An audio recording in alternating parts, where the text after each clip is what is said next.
പാലക്കാടേക്ക് പോകാം. അവിടെ ബിജെപിയിൽ പൊട്ടിത്തെറിയാണ്. പ്രശാന്ത് ശിവനെ ജില്ലാ പ്രസിഡന്റ് ആക്കുന്നതിനെതിരെ ഒരു വിഭാഗം രംഗത്ത് വന്നിരിക്കുകയാണ്. അതിൽ നഗരസഭാ ചെയർപേഴ്സൺ ഉണ്ട്, വൈസ് ചെയർമാൻ ഉണ്ട്. അങ്ങനെ 4 കൗൺസിലർമാർ രാജിവെക്കാനുള്ള നീക്കമാണ് നടത്തുന്നത്. ജി പ്രസാദ് കുമാർ വിവരങ്ങളുമായി ചേരുന്നുണ്ട്. പ്രസാദിലേക്ക് പോകുന്നതിന് മുൻപ് വിമത നീക്കം നടത്തിയിട്ടുള്ള നേതാക്കൾ അവർ മാധ്യമങ്ങളെ കണ്ടിരുന്നു. അവരുടെ പ്രതികരണം നമുക്കൊന്ന് കേൾക്കാം.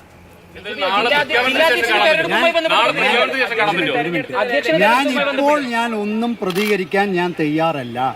വളരെ വ്യക്തമാണ്. ഇനി നിങ്ങൾ ഈ മൈക്ക് എന്റെ മുഖത്ത് വെച്ച് കഴിഞ്ഞാൽ ഞാൻ എൻ കൃഷ്ണദാസ് പറഞ്ഞ പോലെ ഞാൻ പറയേണ്ടി വരും. ഞാൻ എൻ കൃഷ്ണദാസ് അല്ല, ഞാൻ ഈ കൃഷ്ണദാസാണ്. ദയവായിട്ട് ആ സാഹചര്യത്തിലേക്ക് എന്നെ തള്ളിവിടരുത്. Thank you.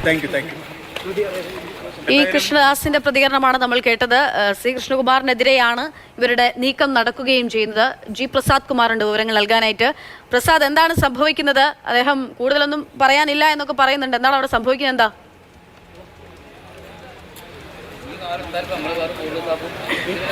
സ്വാഭാവികമായിട്ട് 1 മണിക്കൂറിലേറെ നേരം ഒരു യോഗം ചേർന്നു. വിമതർ എന്ന് പറയുന്നത് ഞങ്ങളാണ് ഔദ്യോഗിക പക്ഷം എന്നാണ് ചെയർപേഴ്സണും വൈസ് ചെയർമാനും പറയുന്നത്.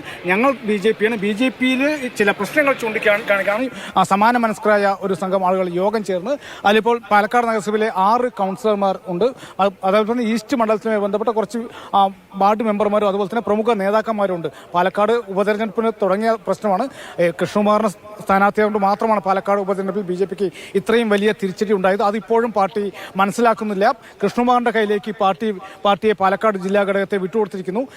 നേരത്തെ സമവായം അല്ലെങ്കിൽ സ്ഥാനാർത്ഥികളുടെ BJP-യിലെ പ്രമുഖ നേതാക്കന്മാരുടെല്ലാം വോട്ടെടുപ്പുള്ള നേതാക്കന്മാരുടെ എല്ലാം വിളിച്ചിട്ടുള്ള ആ രഹസ്യ വോട്ടെടുപ്പിൽ രണ്ടാമതെത്തിയത് നഗരസഭയിലെ കൗൺസിലറായ സ്മിതേഷ് ആയിരുന്നു. മൂന്നാമത് P. സാബു. ഇവർ രണ്ടുപേരും ശോഭാ സുരേന്ദ്രനെ അനുകൂലിക്കുന്നവർ അല്ലെങ്കിൽ കൃഷ്ണകുമാറിനെ എതിർക്കുന്നവരാണ് എന്നുള്ളതുകൊണ്ടാണ് അവരെ ഒഴിവാക്കിയിട്ട് പുതിയൊരാളെ യുവമോർച്ചയുടെ ജില്ലാ പ്രസിഡന്റ് കേവലം 4 വർഷം മാത്രമായിട്ടുള്ളൂ BJP-യിലേക്ക് വന്നിട്ടുള്ളൂ. അതിനു മുമ്പ് RSSന്റെ ചുമതലയാണ്. യുവാവാണ്.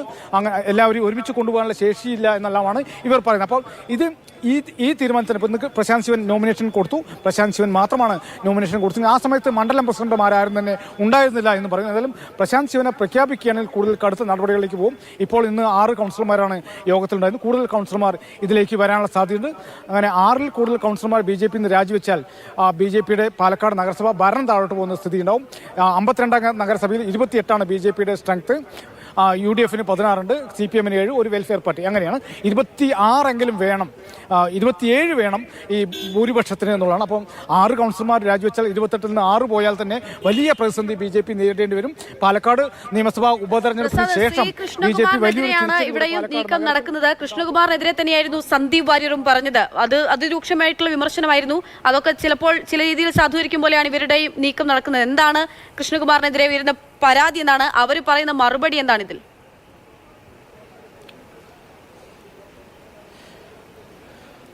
കൃഷ്ണകുമാർ പക്ഷത്തെ ആളുകൾക്ക് മാത്രമാണ് ഇവിടെ സ്ഥാനങ്ങൾ കൊടുക്കുന്നത്, അവർക്ക് മാത്രമാണ് എന്നാണ് ഇപ്പോൾ BJP-യുടെ കൗൺസിലർ ലക്ഷ്മണൻ. പാലക്കാട് ജില്ലയിലെ ഓർഗനൈസ് സെക്ടറിലും പാർലമെന്റ് രംഗത്തിലും മുതിർന്ന നേതാക്കന്മാർ ഇന്നിവിടെ പങ്കെടുത്തിട്ടുണ്ട്. ഭാവി പരിപാടികളും കാര്യങ്ങളൊക്കെ പറയും. പാർട്ടിയിൽ പൂർണ്ണ വിശ്വാസമുണ്ട്, പാർട്ടിയുടെ നേതൃത്വത്തിൽ പൂർണ്ണ വിശ്വാസമുണ്ട്.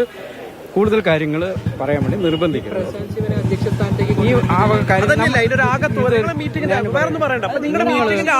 നിങ്ങൾ ഉദ്ദേശിക്കുന്ന മറുപടി എൻ്റെ ഇന്ന് പ്രതീക്ഷിക്കണ്ട. എൻ്റെ പാർട്ടിയാണ് എൻ്റെ ജീവൻ, എൻ്റെ ശ്വാസം എൻ്റെ പാർട്ടിയാണ്. മനസ്സിലായില്ലേ? ഈ പാർട്ടിയുടെ നേതൃത്വത്തിൽ ചില അഭിപ്രായ വ്യത്യാസങ്ങളൊക്കെ ഉണ്ടെങ്കിൽ അതൊക്കെ പരിഹരിക്കാൻ കഴിവ് പ്രാപ്തിയുള്ള നേതാക്കന്മാർ നമ്മുടെ സംഘടനയുണ്ടെന്ന് നമുക്ക് സംഘടന വിശ്വാസമുണ്ട്. സംഘപരിവാർ പ്രസ്ഥാനത്തിൽ അതിൻ്റെ നേതാക്കന്മാരുണ്ട്, അവർ പരിഹരിക്കും, അവർ പൂർണ്ണ വിശ്വാസമുണ്ട്. ഈ ജീവൻ വെടിയുന്നവരെ ഈ കാവ്യ പതാകയിൽ പുതച്ചിട്ട് തന്നെ നമ്മൾ മുന്നോട്ട് പോകും. ഈ ചർച്ച നടത്തിയെടുത്തുള്ള തീരുമാനങ്ങളും കൗൺസിലർ K. ലക്ഷ്മണന്റെ പ്രതികരണമാണ് നമ്മൾ കേട്ടത്. പ്രസാദ്, ഇപ്പോൾ ഈ യാക്കരയിൽ ചേർന്ന ഈ വിമത യോഗത്തിൽ എത്ര ആളുകൾ പങ്കെടുത്തിട്ടുണ്ട്? വലിയ ജനസംഖ്യ അവിടേക്ക് എത്തിയിരുന്നു ഈ വിമതരുടെ യോഗത്തിൽ?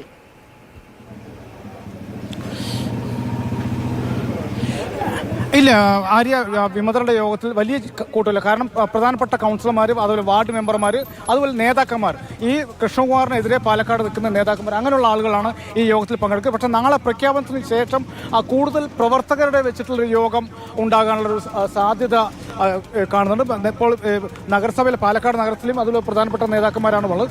മുൻപ് പാലക്കാട് ജില്ലാ പ്രസിഡന്റൊക്കെ ശിവദാസ്. ഇപ്പോൾ ഇങ്ങനെ ഒരു യോഗം എന്താണ്? പാർട്ടിയിലുള്ള ചില നടപടിക്രമങ്ങൾ, ജനാധിപത്യ ഇല്ലായ്മയും പാർട്ടിയുടെ ഗ്രൂപ്പ് പോരിൻ്റെ ഭാഗമായിട്ടുള്ള ചില പ്രവർത്തനങ്ങളാണ് ഇതിന് തുടക്കം കുറിച്ചിരിക്കുന്നത്. ഇത് കുറച്ച് ദിവസങ്ങളായിട്ട് ഉണ്ട്. പക്ഷേ ഈ പാർട്ടിയെ ശക്തിപ്പെടുത്താനും എല്ലാ പ്രവർത്തനവും ഒരുമിച്ച് കൊണ്ടുപോകുക എന്നുള്ളത് തന്നെയാണ് ഞങ്ങളുടെ എല്ലാവരുടെയും ഉദ്ദേശവും ലക്ഷ്യവും. പാലക്കാട് BJPയിൽ അകത്ത് പൊട്ടിയതൊക്കെ പുറത്തേക്ക് അങ്ങനെ തെറിച്ചു വരികയാണ്. 2 തവണ തുടർച്ചയായിട്ട് ഭരണം നിലനിർത്തിയിട്ടുള്ള നഗരസഭയാണ്. തദ്ദേശ തെരഞ്ഞെടുപ്പ് ഇതാ പടിവാതിക്കൽ എത്തി നിൽക്കുന്നു. അതിന് മുൻപേ ഭരണം നഷ്ടമാകുമോ അതോ അവിടെ എത്തുമ്പോൾ ഇനി എന്ത് സംഭവിക്കുന്നൊക്കെയാണ് അറിയേണ്ടത്. എന്തായാലും വലിയ പ്രശ്നങ്ങൾ, ആഭ്യന്തര പ്രശ്നങ്ങൾ അത് പുറത്തേക്ക് ബാഹ്യമായി തന്നെ കാണുന്ന അവസ്ഥയിലേക്ക് പാലക്കാട് നഗരസഭയിലെ പാലക്കാട്ടെ BJP എത്തിച്ചേരുന്നു എന്നുള്ളതാണ്.